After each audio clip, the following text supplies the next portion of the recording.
Greetings, superior beings, greetings, supreme being. Again, welcome to Try Something.Vegetarian. Of course, we are all still the human race, we all are, and our common enemy is death. So no time to waste, we must invest in controlling all factors that control aging. This is the broadcast Guns Don't Kill People, People Kill People, Myth or Lie. So, could that be a lie? So basically I wrote that joke, guns don't kill people, people kill guns.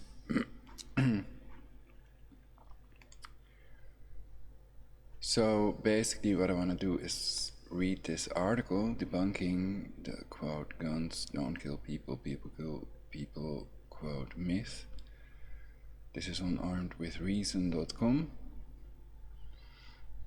And also I thought of people that claim that Hitler, Mao and Stalin also took the guns. And then I was reading this basically, and then we see now the first changes made to the gun laws under the Nazi regime was in 1938. Were made in 1938. Gun restriction laws applied only to handguns, not to long guns or ammunition. The 1938 revisions introduced further restrictions against Jews. So they did restrict guns. Qua Jewish people, Jews were forbidden from the manufacturing or dealing of firearms and ammunition.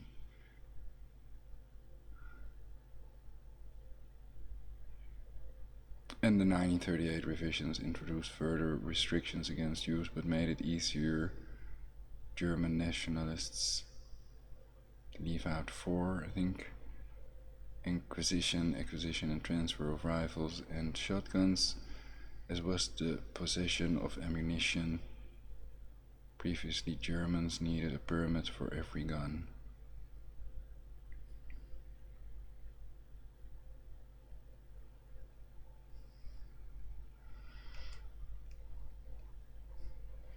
So then you could argue it's true, Hitler did take the guns of the Jewish people, perhaps.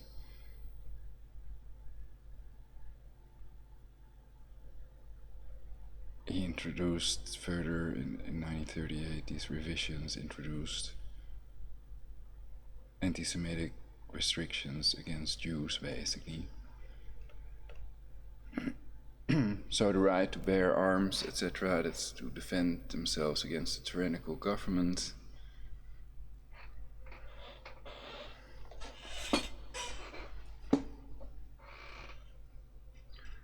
So can anybody prove or disprove the theory that Cancer oil tanker was a false flag attack done with a drone, and they let one of the drones fly above Iranian territory where it was shot down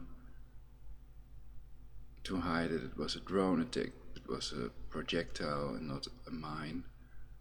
In previous broadcasts they also said that these sea mines don't float above sea level.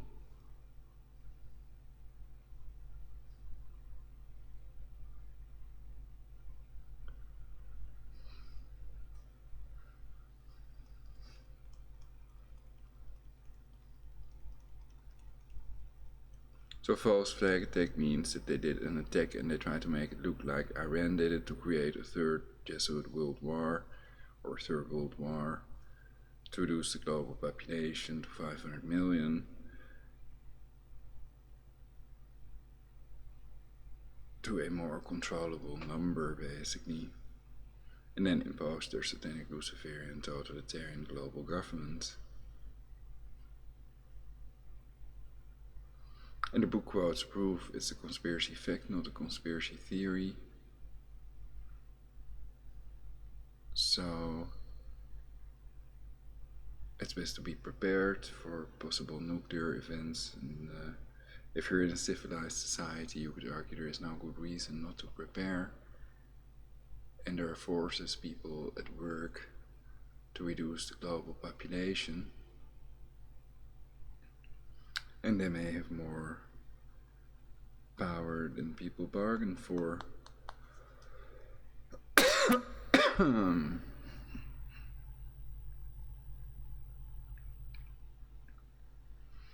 But then what about Stalin and Mao?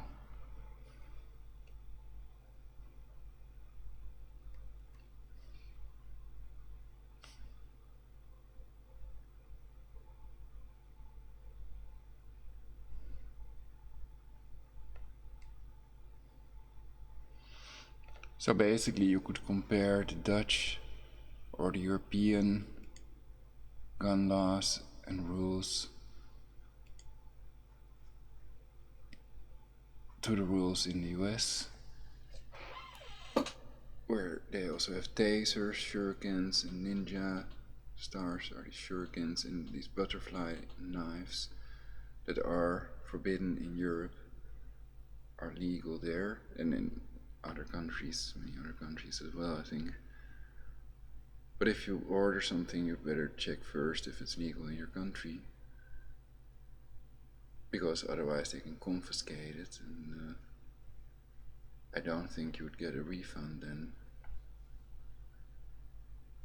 But I don't know, I always check first.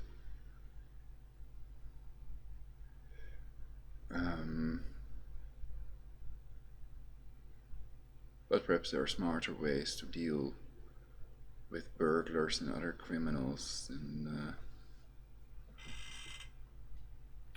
some people would advise to go outside your house, safety first, and call the police.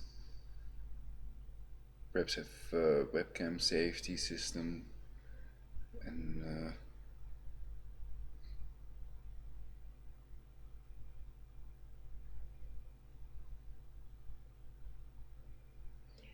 some people have through-the-wall cancer radar, no doubt. Oh yeah, we can read that article. So then we can check on Mao. May also be interested in his previous thread. Some strong supporters of the US Constitution's Second Amendment often claim that 20th century dictators like Hitler, Stalin, and Mao removed their respective people's guns. Is this true?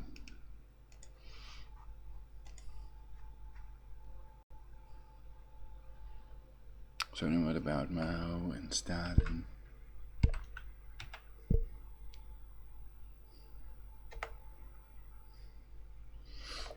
Is that the Stalin quote? The best way to control opposition is to lead it ourselves.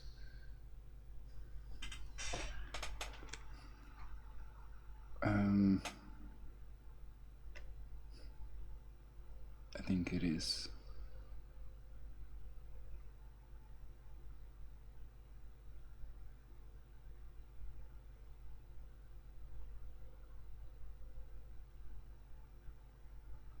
Guns were important to most dictators, but only in the right hands. Grand Deluge writes, with a Mao quote that I haven't read yet, every communist must grasp the truth. Political power grows out of the barrel of a gun.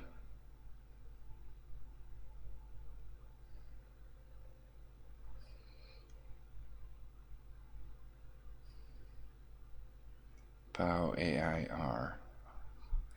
Our principle is that the party commands the gun, and the gun must never be allowed to command the party. Yet having guns, we can create party organizations, as witness the powerful party organizations which the 8th Route Army has created in northern China. We can also create cadres or whatever. Don't even know what it is. Cadres. Create schools, create culture, create mass movements. Everything in Yemen, has been created by having guns. All things grow out of the barrel of a gun. Mao Zedong or whatever.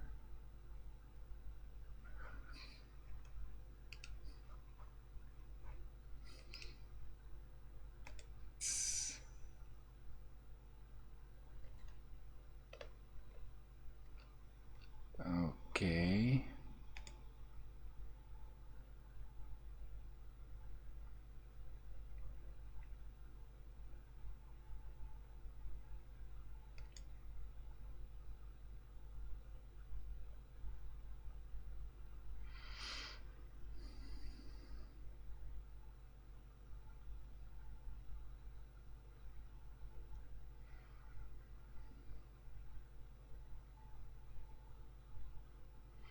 The only people Hitler, Stalin, Mao took guns away from were the ones they were also committing genocide against. So then that proves their point, if that's correct. And it might typify dictators and imperialists to a certain extent. So let's read the article. Debunking the guns don't kill people, people kill people myth.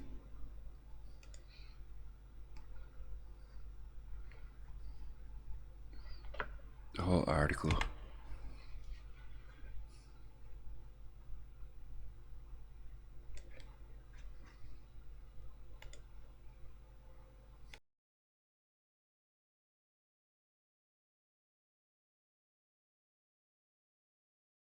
Debunking the guns don't kill people, people kill people myth. Evan de Philippis, October 8, 2013, 12:02 min. Long read 101,273 273 comments. Share on Facebook, share on Twitter, share on Google+, share Reddit, Slack, email 1 share 049 kid with gun _DM _468 by 325. So safety first is what I say, not to deem a murder from the death penalty for money, not to convict anyone without a fair trial, and one who knows of evidence must testify, are commandments, and we see traces of that in many laws around the world. In the US you also have the death penalty, and the idea was that they may have orchestrated attacks to push their illegal gun ban, basically. And that there may be a shadow government in place to replace the real government. And some call it the deep state. And people like Trump can also be part of that, of course, to create a global government, or rather impose it after a population reduction to 500 million in a third temple world war, basically. 1. Guns don't kill people, children do.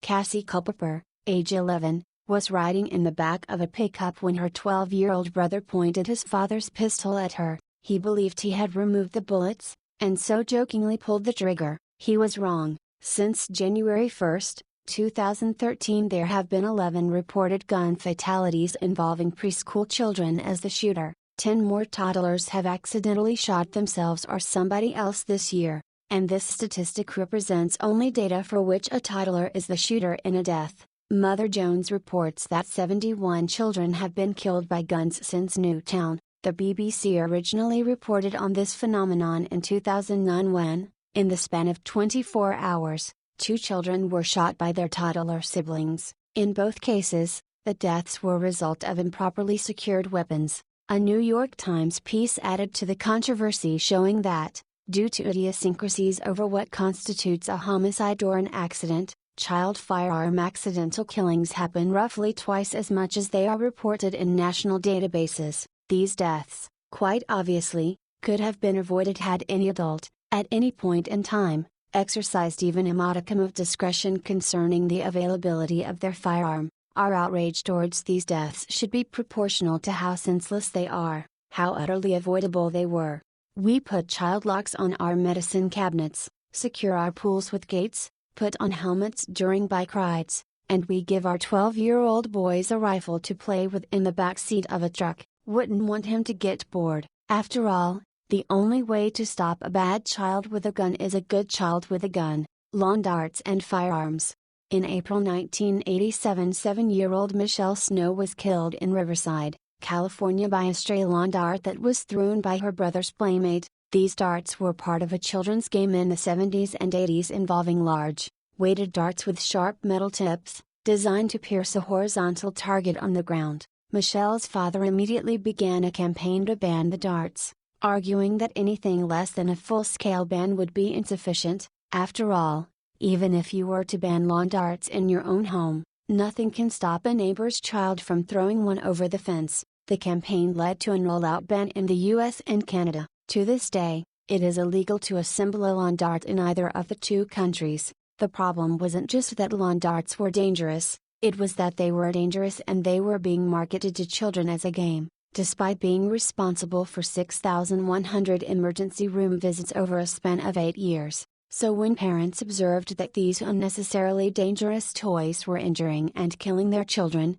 they did what any sensible parent would do: they complained until the government listened. Now examine how differently our society treats guns in a similar context. On April 20, 2013.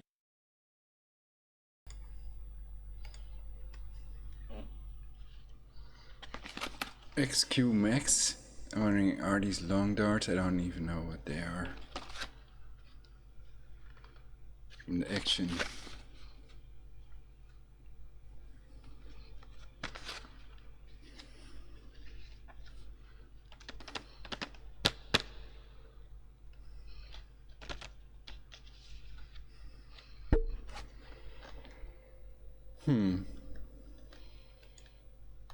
Oh.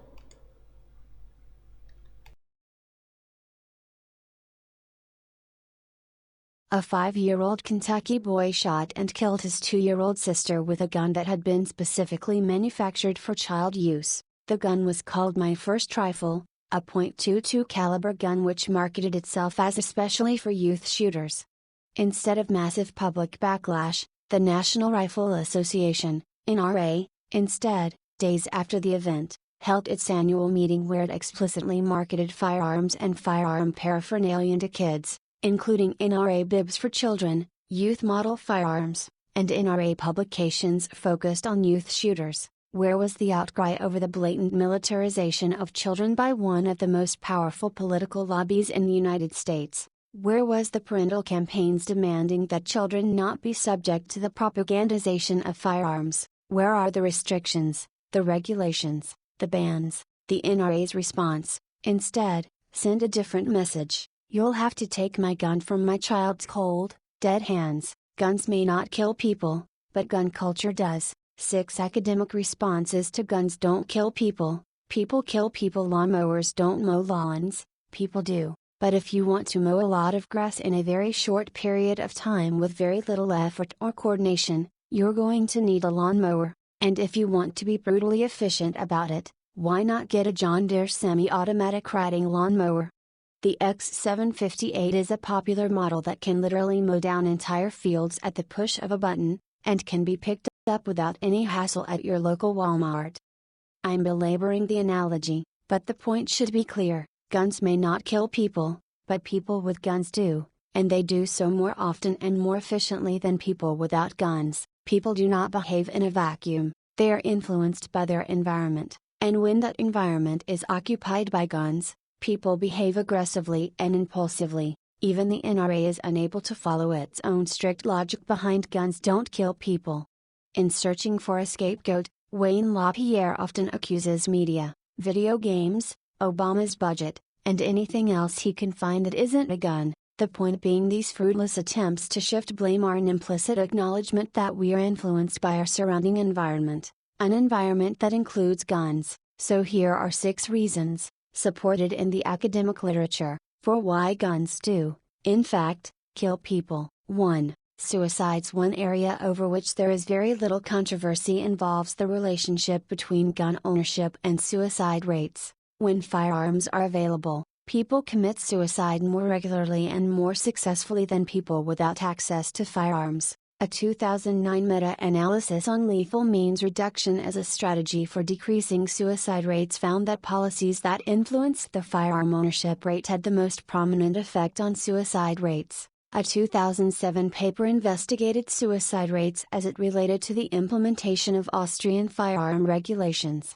The legislation mandated safe storage practices, a 3-day waiting period for firearms, background and psychological testing prior to purchase, and that all purchasers be at least 21 years of age. The study found a statistically significant decline in suicides for women aged 20 to 64, and among men in all age brackets above 20. A 2006 paper published by Dr. Miller and colleagues at the Harvard School of Public Health explored changes in household firearm ownership in the United States over the period 1981 to 2002 as it related to a decline in the suicide rate, controlling for age, unemployment, per capita alcohol consumption, and socioeconomic status. The study found that, for every 10% decline in the household firearm ownership rate, firearm suicides decreased by 4.2%, and total suicides dropped by 2.5%. The decline in suicide rates was highest among children,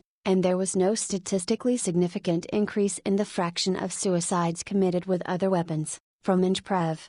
2006 June, 12-3, 178 to 182, doi 10.1136/ip.2005.01080. A 2000 paper by Ludwig and Cook estimated whether declines in suicides over the period 1985 to 1997 were associated with the passage of the Brady Handgun Violence Prevention Act.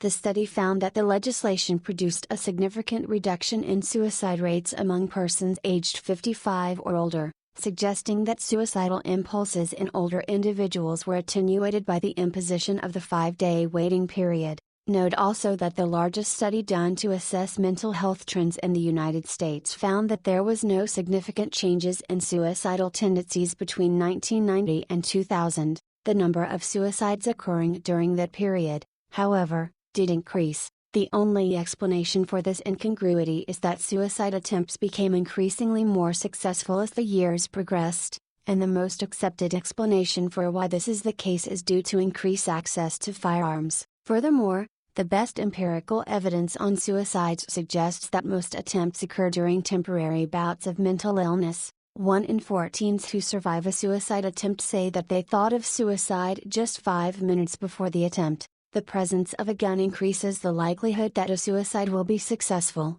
which is why gun regulation consistently decreases suicide rates. The imposition of waiting periods or barriers to the acquisition of a gun allows for the resolution of transient suicidal impulses, decreasing the overall suicide rate. This is further validated by a 2012 study, which shows that the majority of suicide attempts were impulsive and that restricting access to highly lethal methods of suicides, like guns, saves lives. In the case of suicides, then, the evidence is clear that guns do kill people. 2. Accidental deaths and injuries. A key observation noted by Hedibo and his colleagues is that injuries are inflicted by whatever object is most near. However, when a gun is available, impromptu arguments escalate quickly, leading to a lethal injury. FBI data from 1981, for example, found that 2/3 RDS of deaths involving arguments were result of guns. These deaths would have been replaced by non-fatal injuries had the guns not been present.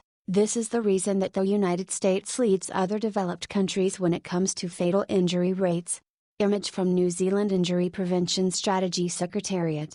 In another study, David Hemingway found that unintentional firearm deaths in the U.S. are 5 times higher than any other high-income country. Among the 23 countries compared, 87% of all firearm deaths of children under the age of 15 occurred in America. In 1995, 5,285 U.S. children were killed by a firearm, compared with 57 in Germany and 0 in Japan. The risk of accidental firearm deaths is also not shared equally among the population. In low-income areas, the likelihood of unintentional injury is 10 times higher than in high-income areas. Rates are particularly high among Native Americans, white teenagers, and African Americans age 15-34. Remember, these are accidental firearm deaths, and they happen far more often than accidental deaths from any other weapon. According to the most recent data from the Centers for Disease Control, CDC,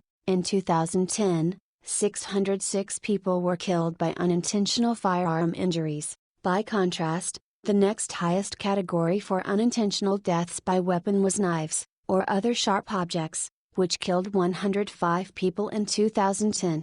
Despite the fact that there are many more knives in the United States than guns, guns are responsible for 5 times as many accidents, the reason being, of course, that accidents caused by guns are more lethal than accidents by any other weapon.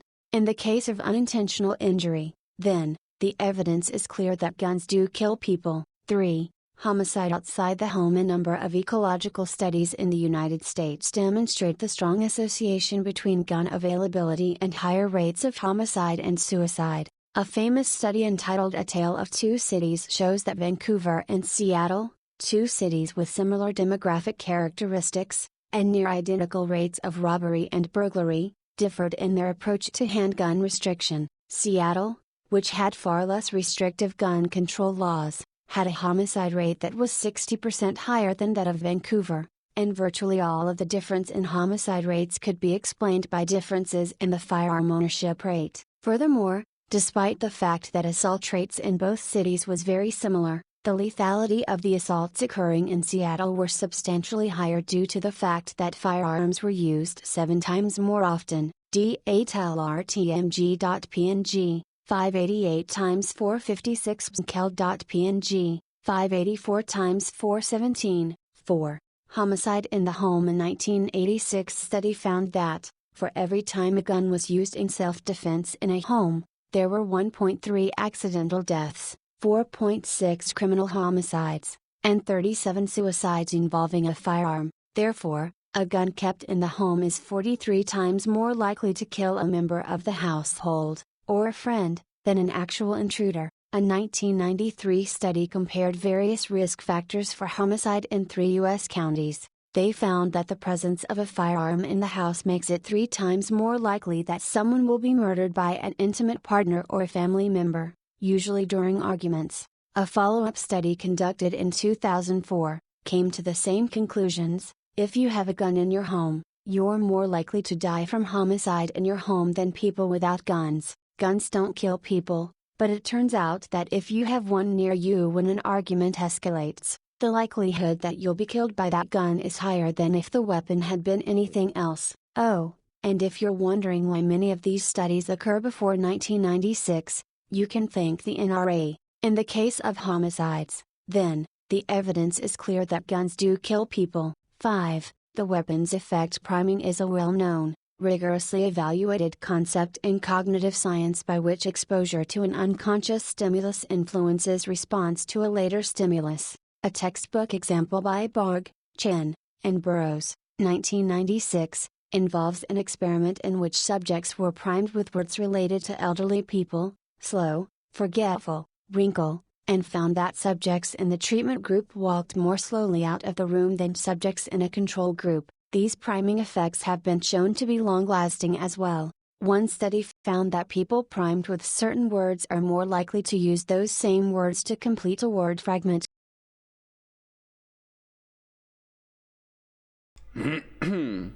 So basically you could argue we should get rid of all guns and all nuclear weapons, and that that's achievable with the neural network and through the wall radar. It can monitor everybody, so that nobody, whether government or civilians, could abuse these weapons ever again.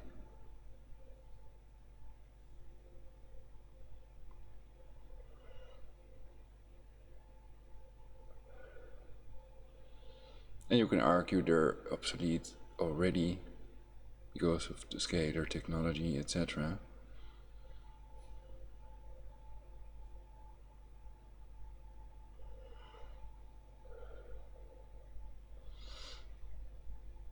And a world war must be prevented, prevent mutually assured destruction.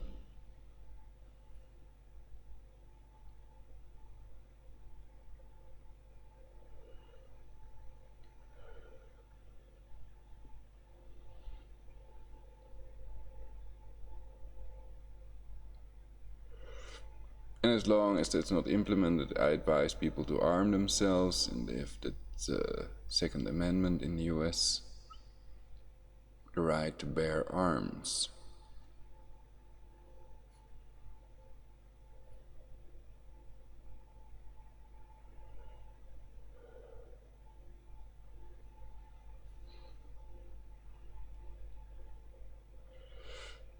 Then I've denounced all these attacks, including the disco shootings, and we can all wonder what would have happened if one of them would have carried a gun. Then he could have killed or stopped the shooter, perhaps. Prevented the shooter from killing loads of people.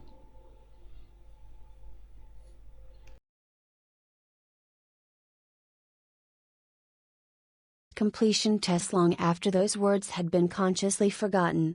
Why is this relevant to guns? Because a group of social psychologists decided to test whether weapons could function as primes, and the extent to which such primes influenced behavior. But you could argue they should have better checks at the door, basically, so that nobody gets in with a gun. They published their findings in a famous paper entitled "Does the Gun Pull the Trigger?", where they found that the mere presence of a weapon primes aggressive behavior, guns in particular, due to their semantic association with violent behavior, which is reinforced through common experiences in movies, television, and front-page stories, are linked closely with aggression-related concepts. Several studies have confirmed this point. One found people exposed to weapon-related words such as gun or firearm are more likely to express hostility in subsequent time intervals than those exposed to neutral words. A great article in The Atlantic brings this conception to bear, arguing that the network of conceptual and symbolic associations triggered when one wields a firearm can, and do, influence behavior. Just as wearing a white lab coat can make an individual behave more intelligently, wielding a gun can make an individual behave more aggressively. You could argue we should do away with the state's monopoly on violence. The state, as a legal person, you could argue. So the state must have the same rights and duties as the civilians. But one day they can make a perfect law that we all can memorize, because now there are so many laws, and many people cannot even quote me one codified law. They know they should drive on the right side of the road and things like that, but lawyers and judges would be able to quote me one codified law, no doubt. And they're written down so everybody can look them up on the cancer cell phone or on a computer that's connected to glass fiber, ADSL or whatever. They can Google everything. The environment we put ourselves in influences our behavior, so we should be cautious about what sort of cultural and social norms we are reinforcing when we advocate for firearms. To modify a Steven Weinberg quote, "With or without guns, you'll have good people doing good things, and evil people doing evil things, but if you want good people to do evil things, give them a gun." In the case of human psychology, then, the evidence is clear that guns do kill people. 6. International violent crime rates. Let's examine two graphs, adapted from the most recent available survey of international crime statistics. We see here that, compared to other ECT countries, the United States has a fairly modest violent crime rate, ignoring, for a moment, the differences in how countries report crimes. However, when we compare the same countries on homicide rates, we get a completely different picture. Why is it that, despite having a relatively modest violent crime rate, the United States has the highest homicide rate, by far, out of ECT countries? Which substantive difference between the United States and other countries explains why the violence our criminals commit is more lethal than the violence of other countries' criminals? I suspect that the difference might have something to do with this. Indeed, a study done by David Hemingway and a colleague at Harvard University found that, compared with 23 ECT countries, the United States had a homicide rate that was 6.9 higher than other high-income countries, a difference driven almost exclusively by firearm homicide rates that are 19.5 times higher. A 2013 study also showed that among high-income countries there was a significant positive correlation between guns per capita per country and the rate of firearm-related deaths. In the case of violent crime, then, the evidence is clear that guns do kill people. The logic of guns don't kill people, people kill people in the final analysis. I'm reminded of another argument made by gun advocates to succinctly challenge all gun legislation: gun control doesn't work because criminals don't follow laws. I pointed out in an earlier post that the problem with this argument is that, when iterated at to its logical extreme, it necessitates having no laws at all. We would be forced to live in anarchy if the only laws on the books were ones that everybody always followed. The same is true for the guns don't kill people, people kill people argument. Yes, the ultimate cause of any crime is the underlying biochemistry that regulates human decision-making, but this says nothing about how proximate causes, such as firearms, influence said decision-making, or whether or not we should regulate such proximate causes. To provide an admittedly extreme example, humans are responsible for making the decision about whether or not to use a WMD. This is a situation in which one group of human beings wants to kill another group of human beings, and their WMD has no say in the decision-making process. This clearly doesn't mean, however, that weapons of mass destruction should be unregulated. I can't imagine anybody sanguinely justifying the sale of nuclear weapons to a terrorist group under the pretense that nukes don't kill people, people do. Let us not split hairs. The purpose of a firearm is to kill at a distance, to kill with speed, to kill with maximum lethality. This is a weapon that has been optimized to extinguish life with the minimum amount of effort possible. And, for whatever reason, America has embraced a social norm that explicitly legitimizes these deaths by providing an unending laundry list of excuses whenever one happens. It was the irresponsible parents, the inadequate firearm training, the bad public policy, and so on, but it's never the gun, and yet, somehow, the U.S.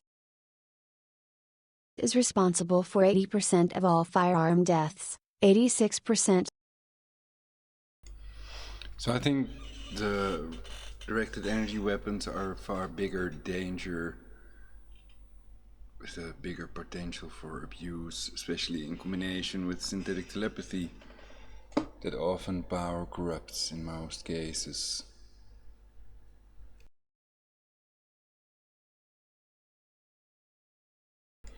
And that a fair trial is impossible without a Tesla plasma shield that would protect these judges against remote torture and altering of the brain waves as described in the Malech patent of 1974, the apparatus to remotely monitor and alter brain waves or something. I covered it in my previous broadcast about these patents. Of all female firearm deaths, and 87% of all child firearm deaths in the developed world. It's just a coincidence that we have the highest per capita gun ownership rate in the world. That's a lot of irresponsible parents.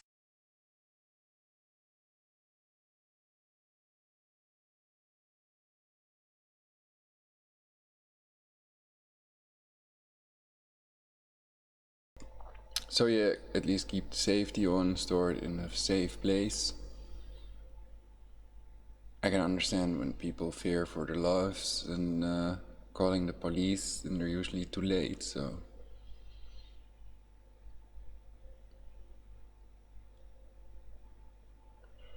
Sort of chicken and the egg situation. But I think it makes sense to have at least one firearm to defend the family against potential intruders that could rape everyone and kill everyone, and use their house as a power base for a while before they hop on to the next one.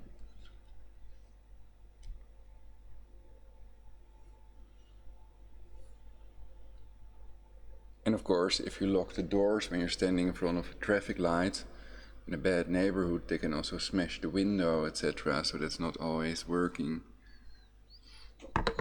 to prevent them from stealing or taking over your vehicle, etc. They've been watching the movies, so they might think nice car. They don't think nice cancer-causing tachineal scar, probably.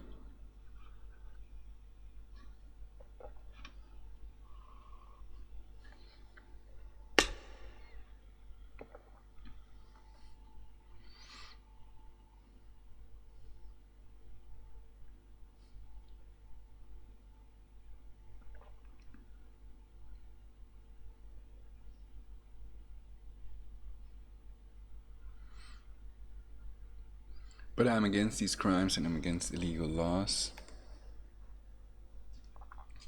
So what can we say? What can we do to make it safer?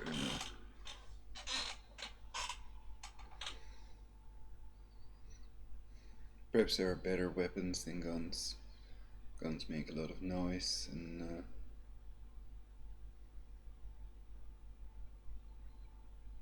many millions of people have shot themselves in the foot.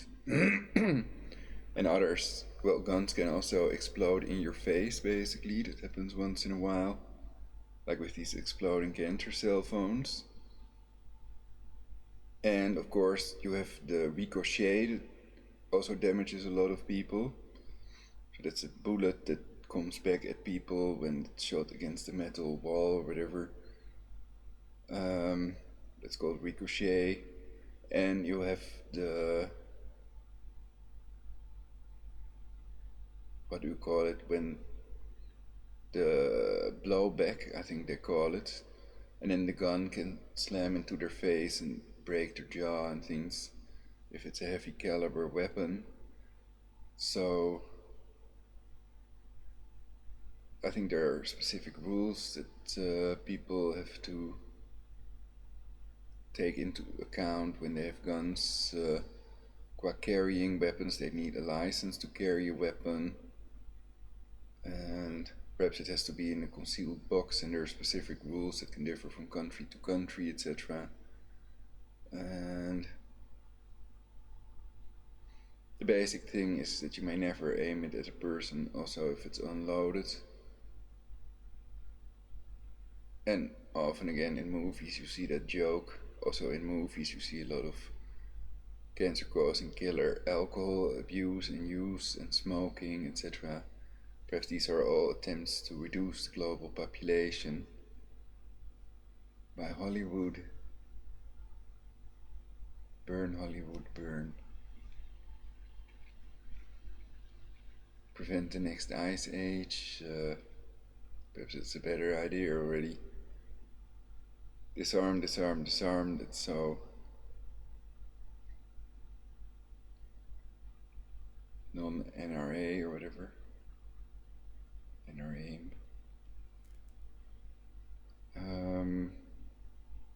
National Rifles Association or something, I think.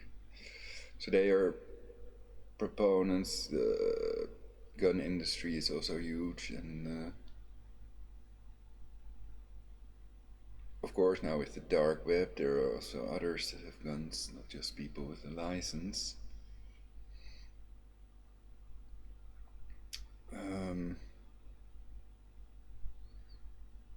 So I wonder how they do that, how that percentage of firearm related deaths and crimes, etc. can be so much lower in the Netherlands and other countries in Europe. I haven't even compared the statistics very much, so I don't even know if that's true. I'm just thinking it somehow. Perhaps stricter laws for people that want to carry a gun, that want to have a license.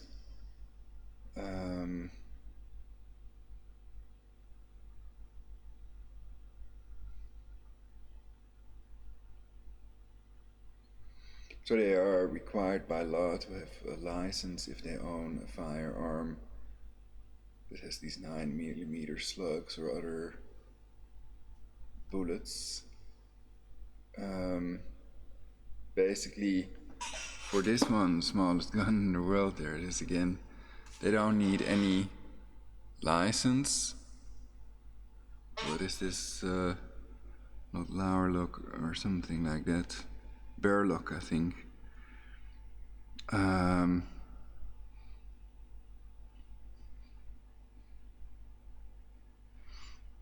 So this is for 9mm flares. I don't know if you all can see that. It looks like a silencer on it. You can also screw this off. And this is for flares, basically, to use it as a flare gun. And I was wondering what would happen if you'd fire a real 9mm bullet with this. And for this, people don't need a license.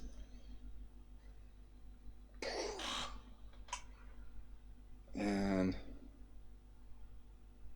Well, basically you can open it like a little, like a real gun. Basically you have to open it here like, my god.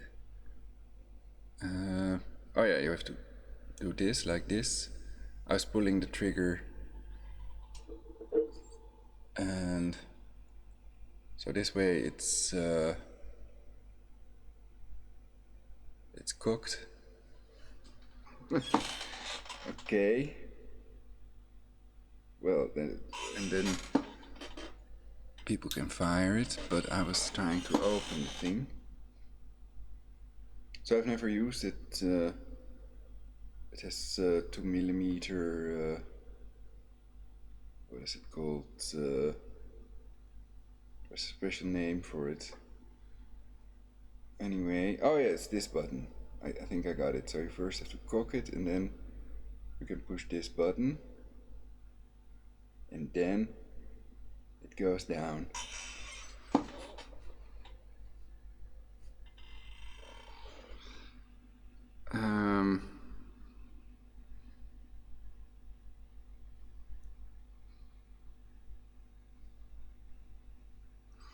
And also to close it again, you have to push this little pin. Don't know if you can see it. It's a little pin over here. And that has to be pushed to open and close the smallest gun in the world.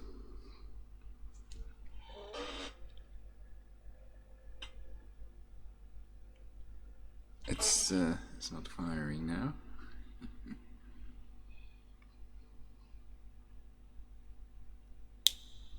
Oh, it is. I just have to push a little harder. So then the little thing would go off, and probably that would set off the explosion in the big 9mm slug as well. And then that could make this little gun, this piece that you can screw on the front, basically, it could explode. So I don't know if it would kill the gun, basically, if you do that. And these are pretty expensive. They have a little rabbit on it on one side. On the other side, well, I like the side with the rabbit. Oh, a deer. A rabbit and a deer.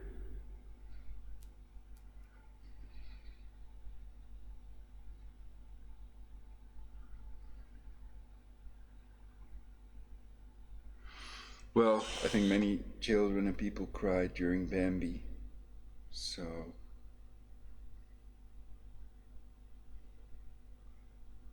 they cried for love, and there's still a chance they'll get it. Iggy Pop.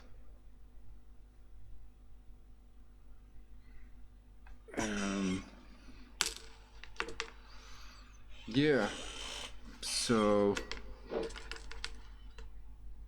I don't know, and I can test it without 9mm bullet, basically. And of course, I don't have one, so. And if I'd want to test it, then I'd need a safe environment so that if it explodes, it cannot explode into my face and stuff.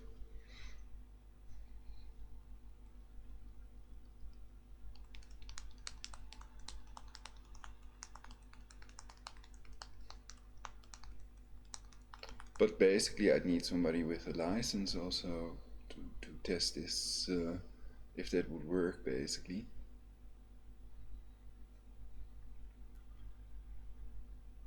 And I'd have to think about it, because it's kind of expensive.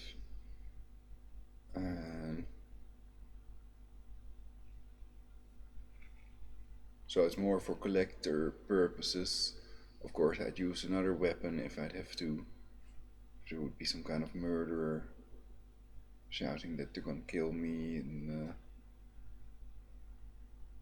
coming after me with a gun, then could I still get away even if I wouldn't have anything to defend myself? Or could you all? It's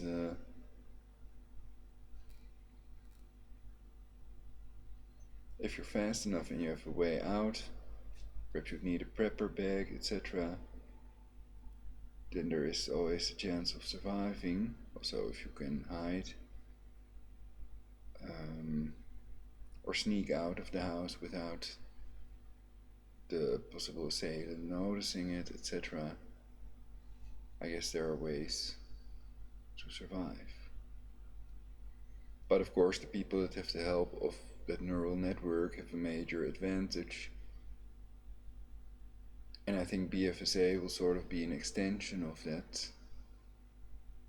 So that's that home quarantine thing, where US citizens are marked as enemy combatants. If they break the home quarantine, then the drones and the Talon robot army, that's Project Swords, would kill them instantly if they would not carry a transponder. And a picture of these transponders is also in one of my broadcasts, so if you search a bit, then you can find the type of transponder they're using. But perhaps it's encrypted and you'd need to know certain numbers and things to be able to help or to go outside or whatever. So if there would be a nuclear event, that could be reason for them to declare these home quarantines. BFSA could be implemented and people could not get water and food anymore. So that's why many people have prepared and they have storable food and radiological water filter. Preppers.nl, if you're in the Netherlands, it's a good website as well. Survival is all.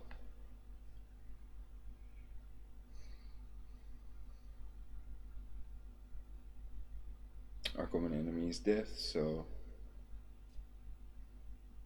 I think it makes sense to go for that, to make progress in the direction we all want to go in and not in the opposite direction of total self-annihilation, which I consider insanity. And the earth is dead, most of it is a rock, and the earth's molten inner core spins faster than its mantle, and the earth is still slowing down. So right now it rotates in 23.98 hours, and they can calculate when it will be exactly 24 hours, but at the moment it's 23.98 and it may take a long time. So yeah, I've been thinking about it before. Could we spin the earth on axis? It's now wobbling, and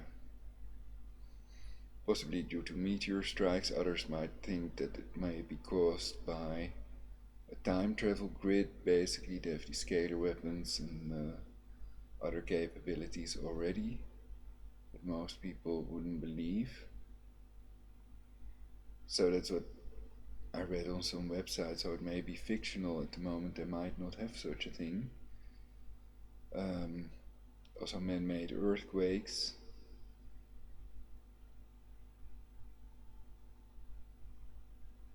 What evidence is there to prove it? They say that man-made earthquakes miss a preamble that natural quakes always have. And of course they can create extremely low frequencies. They can do cancer oil over drilling and nuclear tests that may set off tsunamis and earthquakes.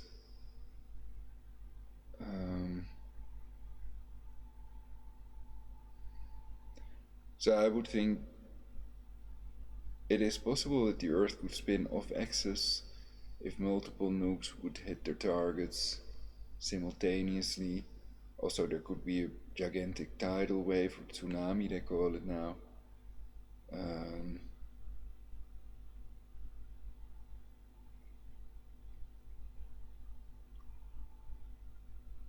Safety first, so it's good to prepare now, and the best option is to go to a safe country. And there are also safe places in the US with bomb shelters, etc. So then you have to make sure that it's above 100 meters in height or far enough from the coast calculating in 90-meter high tidal tsunamis.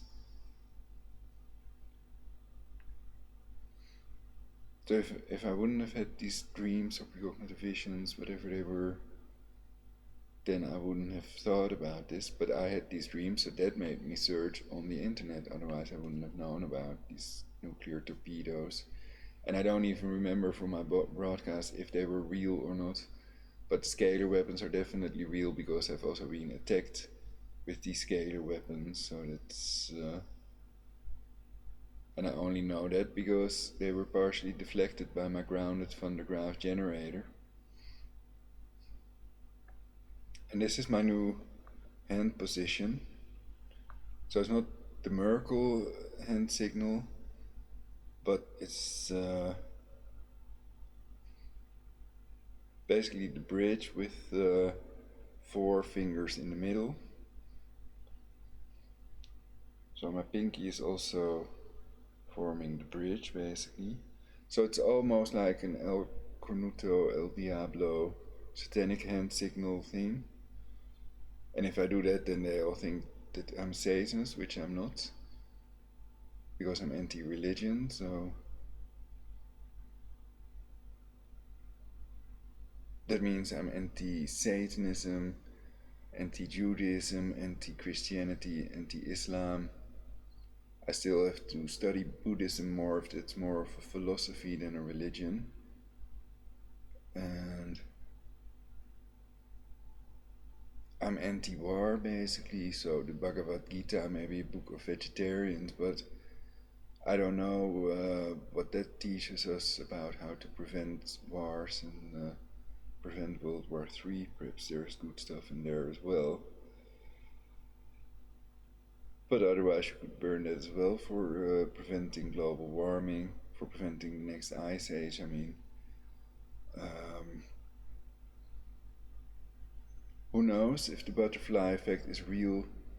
Then we only have to burn the Torah, Bible, Satanic Bible, and then we don't have to burn the Bhagavad Gita. Or perhaps just Quran will do. But you must put it on YouTube and go outside. Make sure that you don't burn down your house and yourself.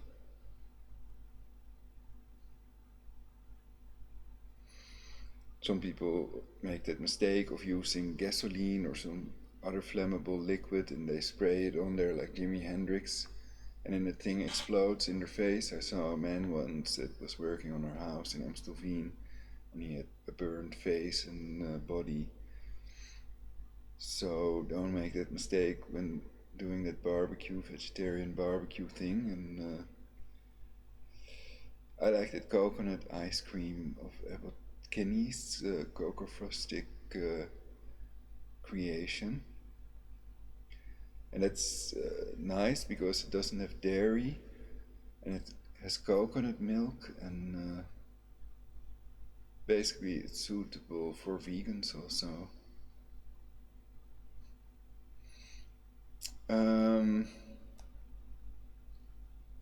Well, I could also begin about the lion shall lie with the lamb, and I shall beat thy project swords into plowshares or whatever.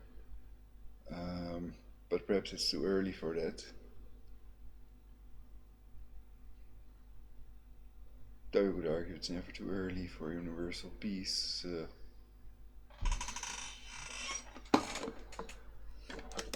So with synthetic telepathy, that's achievable, it's not a miracle.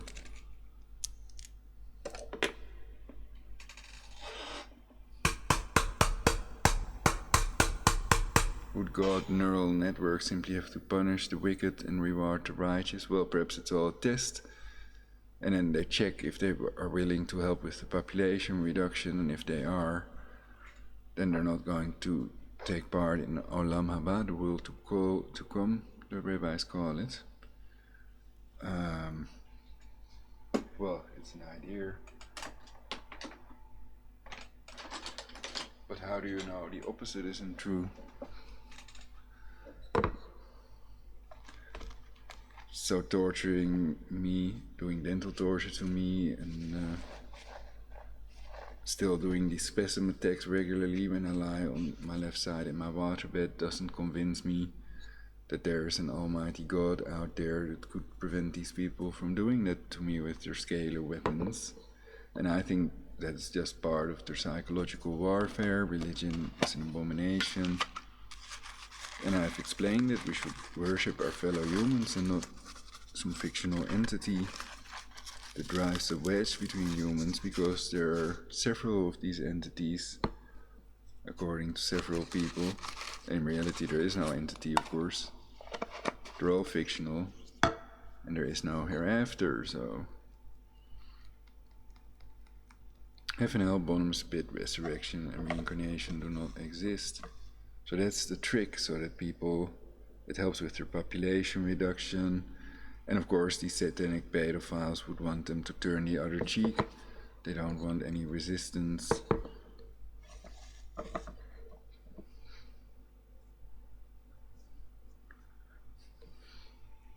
Or Christian pedophiles, or Muslim pedophiles, who knows? I mean, I shouldn't...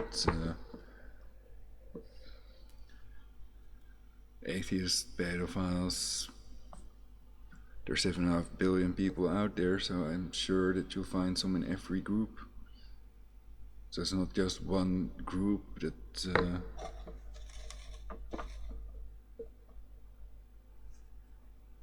doing that, though there may only be one that controls the intelligence agencies, which control the synthetic telepathy machine and the remote torture weapons, and are therefore responsible. And they might not want to know who their leader is, etc. And supposedly now that would be Arturo Sosa.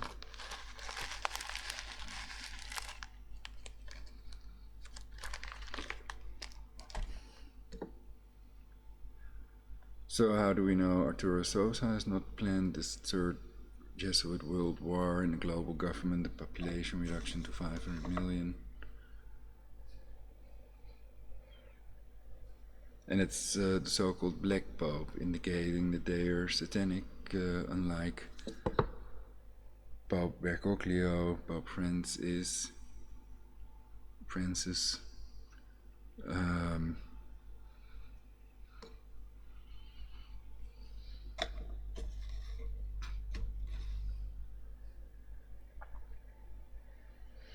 And that's the first Jesuit Pope, or not? I have to check that. But it's a Jesuit Pope.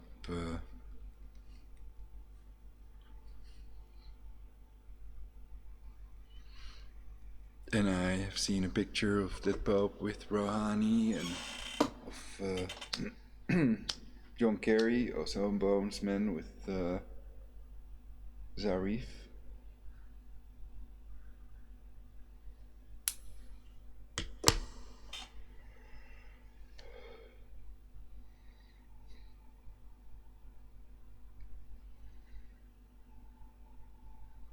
I think I haven't seen things that I wouldn't believe,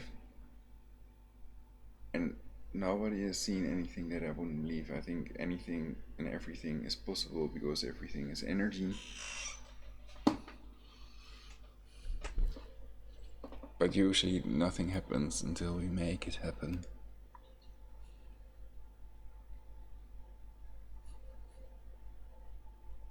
I'm thinking party. This is an excellent space for party. This could be a circle party. C-E-R-C-L-E. Circle. Has E-R in it, I noticed that now. But they have some awesome videos. For example, Fatboy Slim.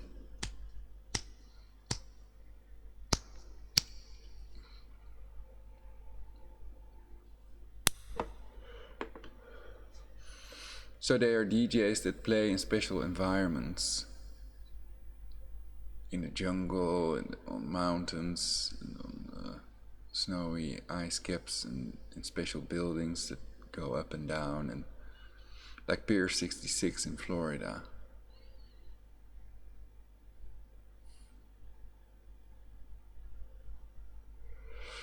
Churches also. reminds me of Sophie B. Hawkins, who performed in Paradiso.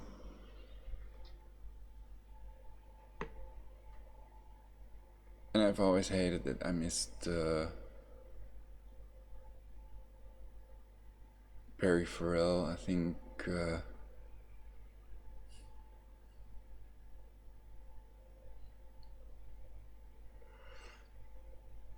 and others as well.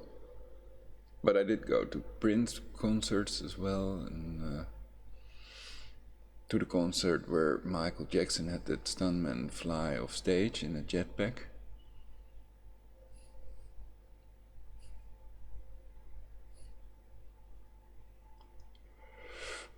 And I was a roadie for Gordon, basically. I studied audio engineering. I have a diploma audio engineering of the School of Audio Engineering in Amsterdam. But I haven't been doing that for a long time, so...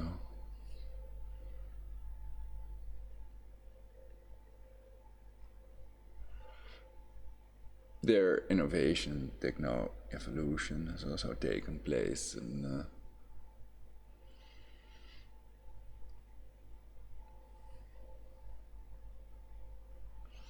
I think some wonderful new things have been produced. And it's just that there is, for splintering, how do you call it? Everybody can easily produce and create their own music and movies.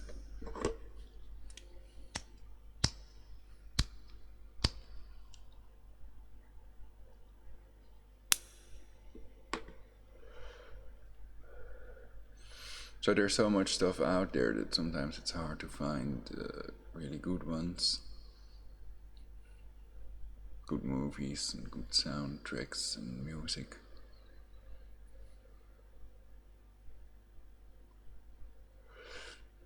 But it is out there.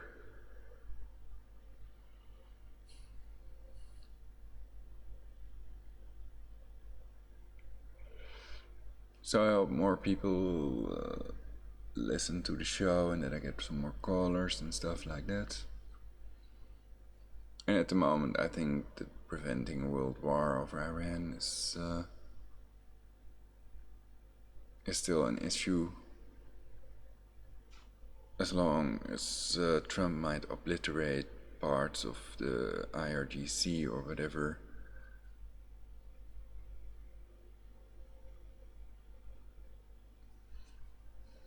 And Trump may also, Putin may already have his plans for when that happens as well. So perhaps it would be a good idea to share it with us all. Preventing beats curing.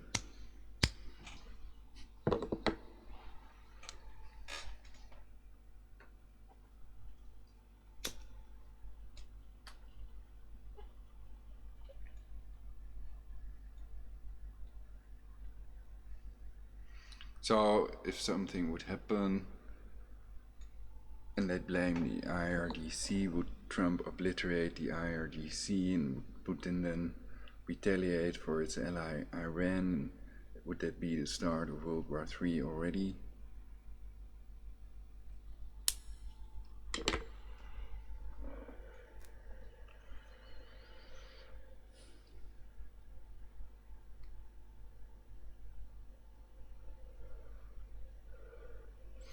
So one way to prevent it is an agreement between Putin and Trump.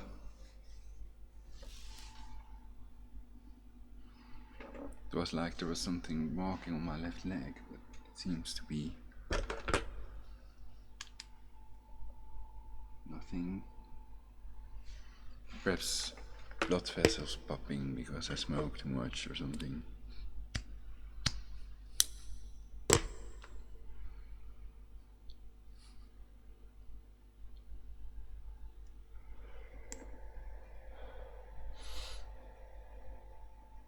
That one reminds me of the Jackson 5 sleeve, with the road going to paradise or into the heavens.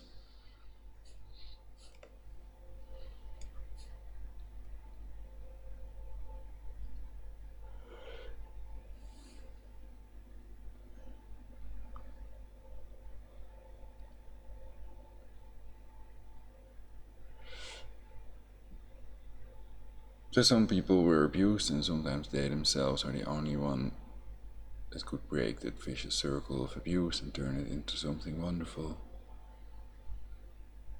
Not being afraid of the fictional entities anymore.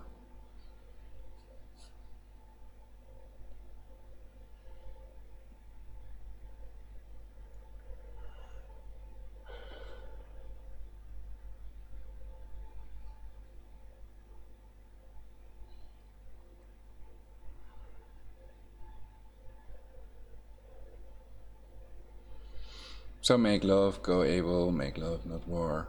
To quote John Lennon, I think.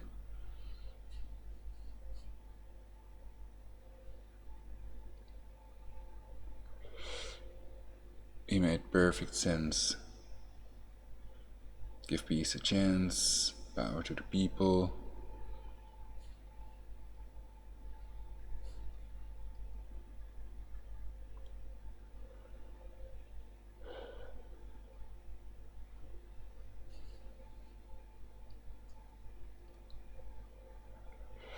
Watching the wheels go round and round.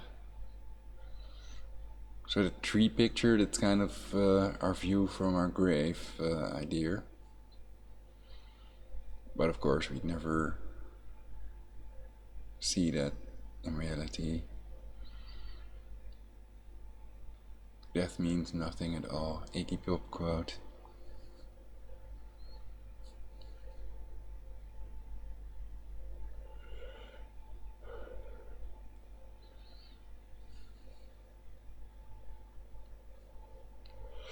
Eternal nothingness, eternal sleep, in contrast to eternal life and the elixir,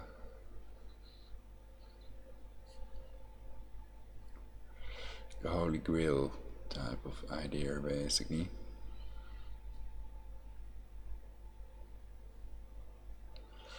So is that thing protected by knights to prevent everybody from becoming eternal, or what?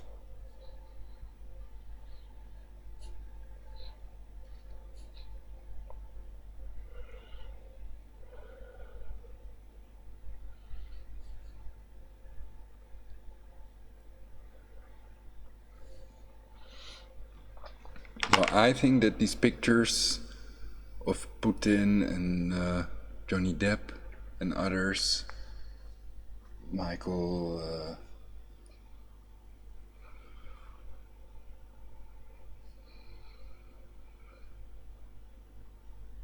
not getting his name at the moment.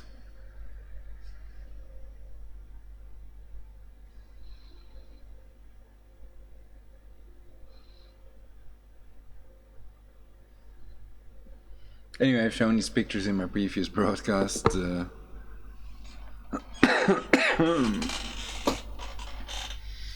And I think that they are lookalikes, that they are not time travelers.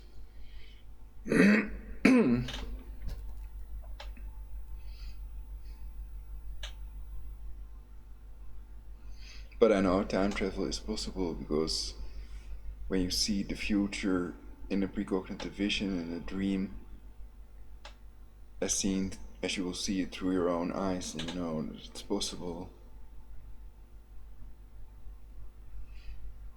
Especially if it's as seen through a little iPtech camera.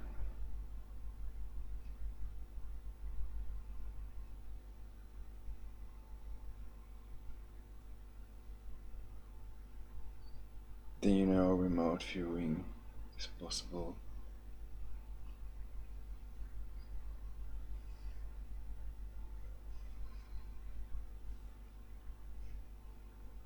Well, I already knew that. But it's obvious they're torturing me to death, so they're not helping me.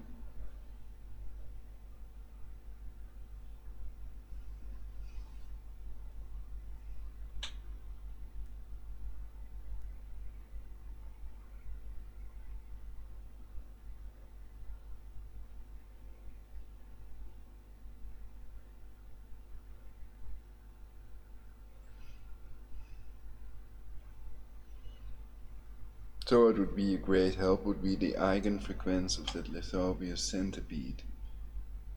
Everything has a natural frequency. You can find it with frequency sweeps. It's explained in videos on YouTube also. So they could catch a centipede, do some frequency sweeps, with a little speaker under the plastic cup that it's in, to see if there are frequencies where it starts moving or behaving strangely while doing a very slow frequency sweep. And that could be its eigenfrequency or natural frequency, and if you'd expose it long enough to that frequency, then it would die. And I would give you 2,000 euros if you would have that frequency.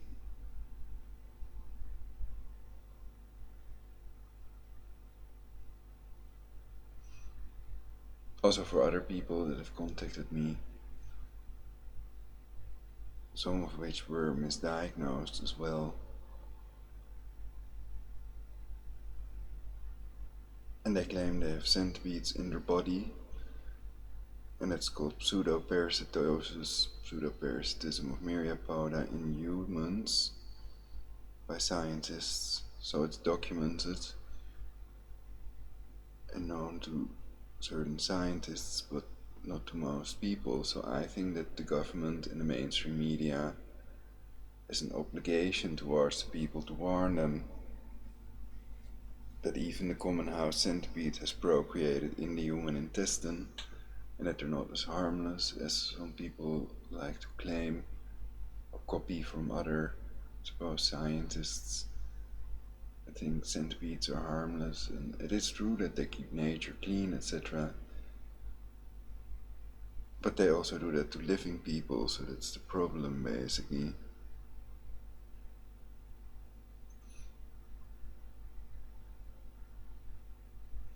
More about it on this channel as well. I don't want to go into the gory details.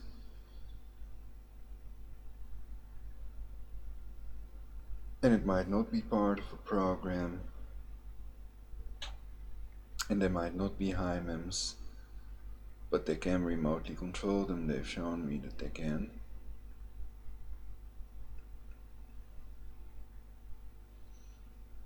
So I'm convinced they're torturing me to death, also because of other events.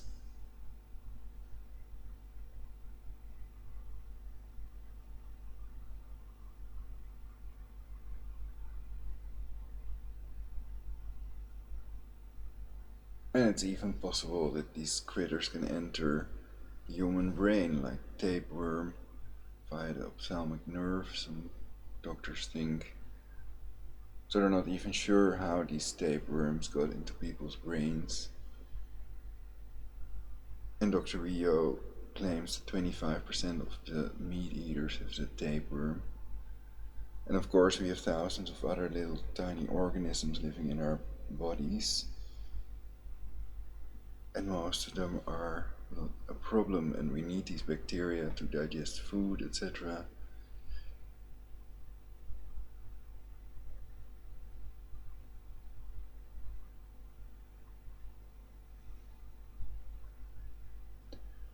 And it can happen to anyone.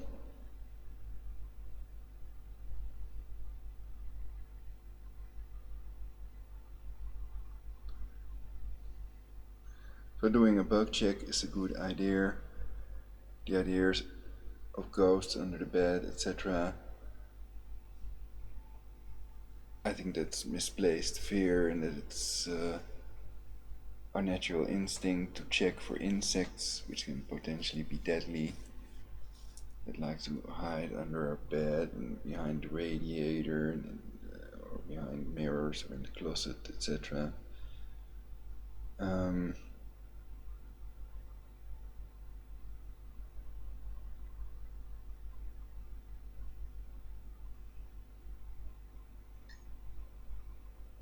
So also because they did the dental torture to me, I think they're doing that to me on purpose, and that they don't need a chip in its body to remotely control that insect or myriapod or whatever you want to call it. Myriapod. So officially centipedes are not insects.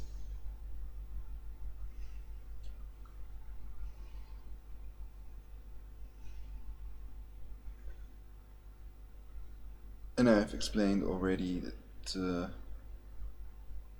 why I'm not catching another centipede myself. And one reason is that I think that they would mess with the results, that they can remotely control them and they can kill them, and that they wouldn't let me find its eigenfrequency. I've already caught one, I did a broadcast about it. They're also in the backyard here in Meidrecht, or at least there was one of them. And I've heard there are also several species of Lithobius. So it has to be for the Lithobius that's in my father's body, and all the symptoms, etc. It's so gross. They do it deliberately, and it's very well possible they've developed this during the Jesuit Inquisition or during the Holocaust. So they know when they release these critters in people's houses, they will enter the nostrils at night and procreate in their intestine, and there is no way to get them out. Niclosamide got out the millipedes out of a boy in Iran, but he later died of cancer. So it's chemical cancer causing prescription drug use. And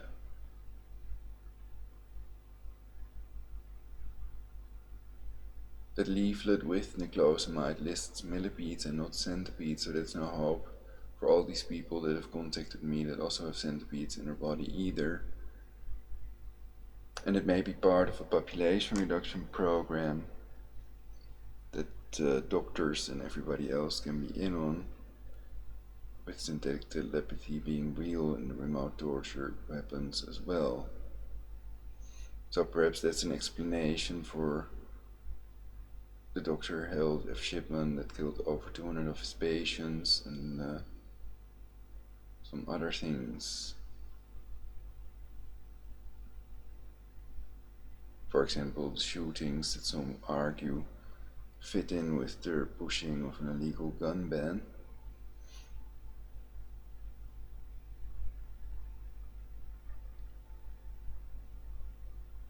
And some people really want to reduce the global population to 500 million. And they may be in control of your government to a certain extent. You have Bilderberg, many leaders, presidents and bankers, etc. And the Jesuits were expelled from more than 80 countries, also by the Queen of England.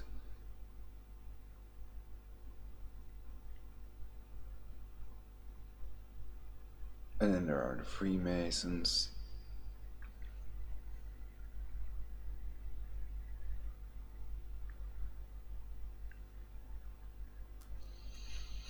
So there's lots of stuff out there people can study and prevent. Perhaps no one can prevent World War III. Who knows? Who believes in self-fulfilling prophecy. And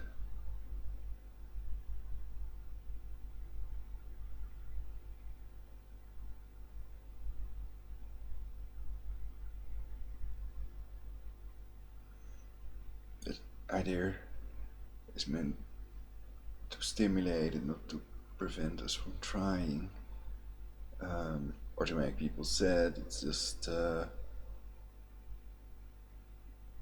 we have to deal with the truth the best way we can.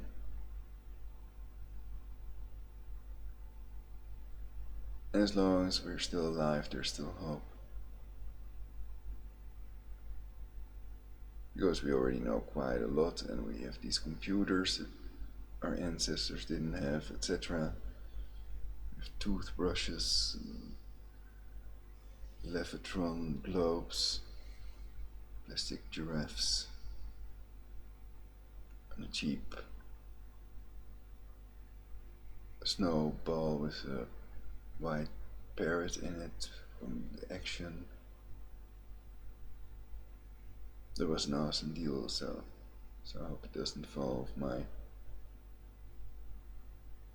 lava lamp, which I'm not using. They get too warm and they use too much energy basically, but they look nice like this as well, so I'm still very happy with them. And perhaps one day I'll feel like turning them on again. And then I just need one lamp for one of the lava lamps.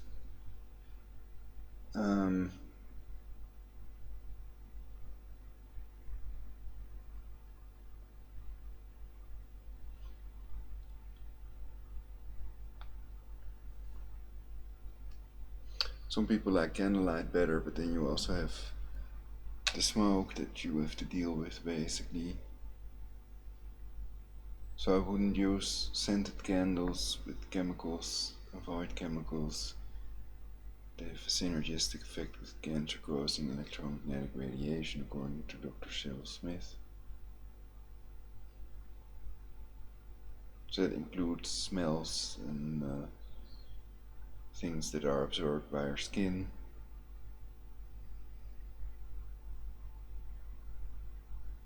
And keep our oceans clean.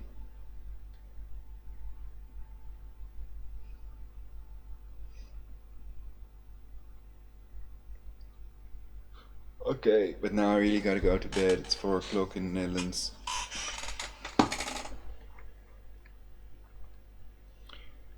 So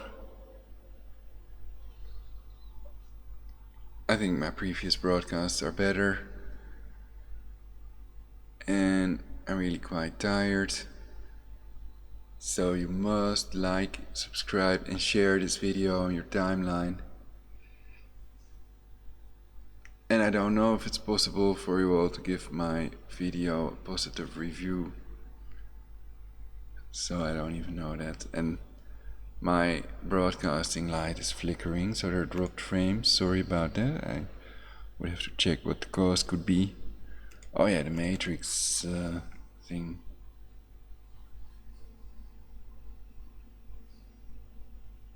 How real.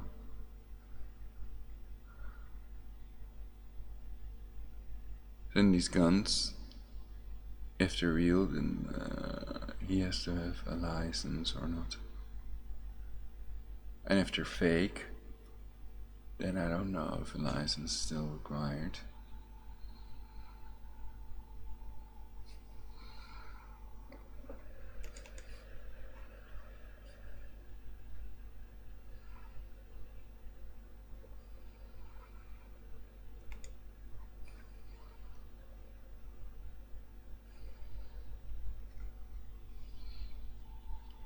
So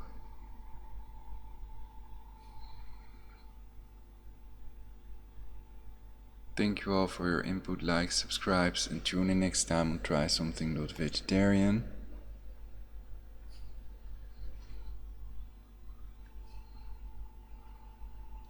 And do healing stuff for universal peace.